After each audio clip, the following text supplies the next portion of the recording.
में आपका स्वागत है। मेरा नाम है अर्चना प्रजापति और आज हम सीखेंगे सी लैंग्वेज के बारे में। तो आइए हम जानते हैं कि सी लैंग्वेज होता है। C language general purpose programming language है। इसका मतलब है जब सी लैंग्वेज को डेवलप किया गया था तो कुछ खास काम के लिए नहीं बल्कि जनरल काम के लिए, छोटे छोटे टास्क के लिए बेसिकली इसको डिज़ाइन किया गया था। इसके डेवलपर कौन है? सी लैंग्वेज को डेवलप किसने किया था? डेनिस रिचे उनका नाम है और वो 1972 में 1972 में इन्होंने डेवलप किया था। और जब इन्होंने डेवलप किया था तो इन्होंने केवल यूनिक्स ऑपरेटिंग सिस्टम को बनाने के लिए डिज़ाइन किया था। और इन्होंने कहाँ डेवलप किया था? It develop at an ASML laboratory in USA, यानी यूएसए में इन्होंने सी लैंग्वेज को बनाया था डेनिस रिचे ने 1972।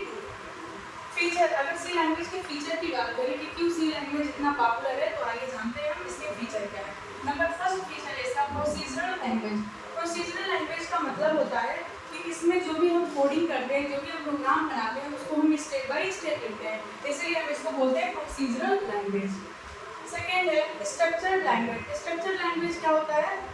ये जो भी सी लैंग्वेज होते हैं इसमें हम छोटे छोटे मॉड्यूल्स बना के कोडिंग करते हैं, और मॉड्यूल्स का मतलब होता है जैसे हमारा फंक्शन। अब फंक्शन क्या होता है ये हम आगे देखेंगे।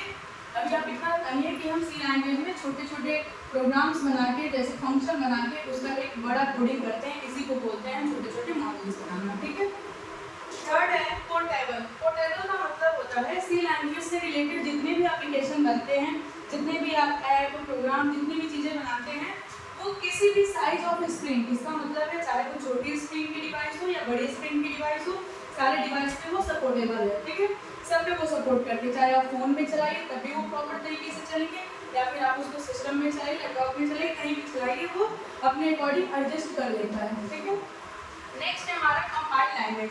कंपाइल्ड लैंग्वेज का मतलब होता है जो सी लैंग्वेज है वो कंपाइलर को सपोर्ट करता है। और कंपाइलर क्या है? कंपाइलर को हम एक ट्रांसलेटर कहते हैं, और ट्रांसलेटर क्या होता है अभी हम उसके बारे में डिटेल में बताते हैं। ठीक है। Platform independent. प्लेटफॉर्म इंडिपेंडेंट का मतलब होता है कि सी लैंग्वेज जब आप सी लैंग्वेज के हेल्प से जब आप कोई कोडिंग करते हैं या कोई एप्लीकेशन बनाते हैं तो ये जरूरी नहीं है कि जिस सिस्टम में आप बैठ के बनाएं केवल वो उसी पे रन करें, वो किसी भी ऑपरेटिंग सिस्टम पे रन कर सकता है। और ऑपरेटिंग सिस्टम क्या होता है? एक सिस्टम सॉफ्टवेयर होता है जो हमारे प्रोग्राम का या हमारे सिस्टम का पहला सॉफ्टवेयर कहा जाता है। ठीक है, यानी आप विंडो पे बना के इस एप्लीकेशन को जब आप पोस्ट कर देते हैं, इंटरनेट पे अपलोड कर देते हैं, तो प्ले स्टोर से कोई भी व्यक्ति इसको डाउनलोड कर सकता है, चाहे वो एंड्रॉयड यूजर हो, चाहे वो विंडो का हो, या फिर वो एप्पल का हो, चाहे कोई भी हो। ठीक है। नेक्स्ट है अगर इसके एप्लीकेशंस की बात करें, यानी सी लैंग्वेज के हेल्प से हम क्या क्या चीज़ें बना सकते हैं। बेसिकली बच्चों के मन में यही डाउट होता है कि सी लैंग्वेज पढ़ने के बाद हम क्या क्या चीज़ें डेवलप कर सकते हैं, क्यों पढ़ते हैं। तो आप इसको जान के आप समझ सकते हैं कि क्यों पढ़ना चाहिए सी लैंग्वेज। अगर सी लैंग्वेज अगर हम अच्छे से सीख लेते हैं तो आप गेम्स बना सकते हैं, कोई भी गेम, जैसे स्नैक वाला होता है, और भी बहुत से गेम्स हैं जो यूट्यूब पे और उस पर प्ले स्टोर पे अवेलेबल हैं, आप उसके थ्रू भी जान सकते हैं।